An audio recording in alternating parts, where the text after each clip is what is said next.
পশ্চিমবঙ্গে আসতে চলেছে ভয়ঙ্কর বন্যা। ক্রমাগত বেড়েই চলেছে অজয় ভাগীরথী নদীর জল। প্লাবিত হতে পারে কাটোয়া ও নদিয়ার বিস্তীর্ণ এলাকা। অতিরিক্ত বৃষ্টির কারণেই কি তবে এরকম পরিণতি, নাকি এর নেপথ্যে রয়েছে অন্য কোনো কারণ? দেখুন, গত কয়েকদিনের টানা বর্ষণের পরিপ্রেক্ষিতে পূর্ব বর্ধমান ও নদিয়া জেলার উপর দিয়ে বয়ে চলা অজয় এবং ভাগীরথী নদীর জলস্তর হঠাৎ করে বিপজ্জনকভাবে বেড়ে যাওয়ায় সৃষ্টি হয়েছে এক গভীর সংকট।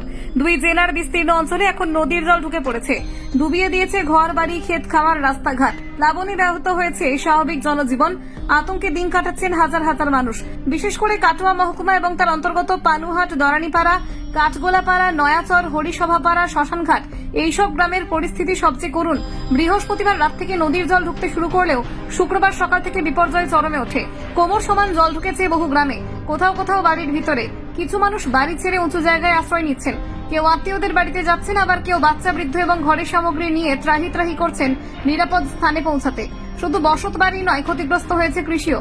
গ্রামের মানুষ জানান, জমিতে পটল, পাট, কলাই, বেগুন সহ নানান শাকসবজি ছিল, সব এখন জলের তলায়। কয়েক ঘন্টার জলে সর্বস্ব হারিয়ে পথে বসেছেন অনেক চাষি। তাদের মুখে কেবল অসহায় প্রশ্ন, এখন কি করব? কৃষি বিশেষজ্ঞদের মতেও এই ধাক্কা থেকে কৃষকদের উঠে দাঁড়ানো কঠিন হবে, বিশেষ করে ক্ষুদ্র ও প্রান্তিক কৃষকদের পক্ষে। পরিবহন ব্যবস্থাও স্তব্ধ হয়ে গেছে। কাটোয়া, দাইহাট ও শাখাই ফেরিঘাটে চলাচল পুরোপুরি বন্ধ। নদীর প্রবল স্রোতের কারণে যে কোনো মুহূর্তে দুর্ঘটনার আশঙ্কা থাকায় প্রশাসন এমন সিদ্ধান্ত নিতে বাধ্য হয়েছে। ফলে আশেপাশের মানুষের যোগাযোগ বিচ্ছিন্ন হয়ে পড়েছে। কাটোয়া পুরসভার চেয়ারম্যান সমীর সাহা জানিয়েছেন, আমরা প্রতিনিয়ত নজর রাখছি পরিস্থিতির উপরে। বাঁধের কোথাও ফাটল বা ভাঙনের সম্ভাবনা থাকলে সঙ্গে সঙ্গে ব্যবস্থা নেওয়া হবে।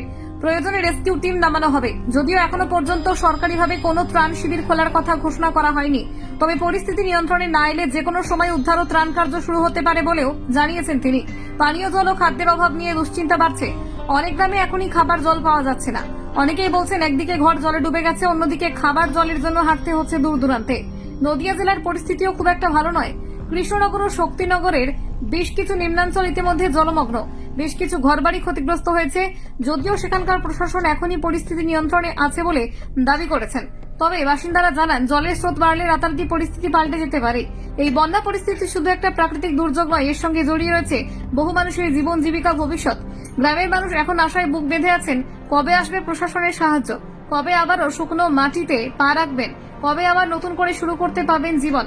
অজয় ও ভাগীরথী নদীর হঠাৎ রুদ্রমূর্তি যেন গোটা অঞ্চল জুড়ে অশনি সংকেত হয়ে উঠেছে। যদি সময় মতো সতর্কতা নেওয়া না হয়, তাহলে পরিস্থিতি আরো ভয়াবহ রূপ নিতে পারে বলে আশঙ্কা করছেন এলাকার বাসিন্দা থেকে শুরু করে বিশেষজ্ঞ মহল। এখন সময়ের দাবি দ্রুত, সুসংগঠিত এবং মানবিক পদক্ষেপ, নইলে এই প্লাবনের ক্ষত বহুদিন পর্যন্ত বয়ে বেড়াতে হবে এই অঞ্চলের মানুষকে। Bureau report, news prime Times.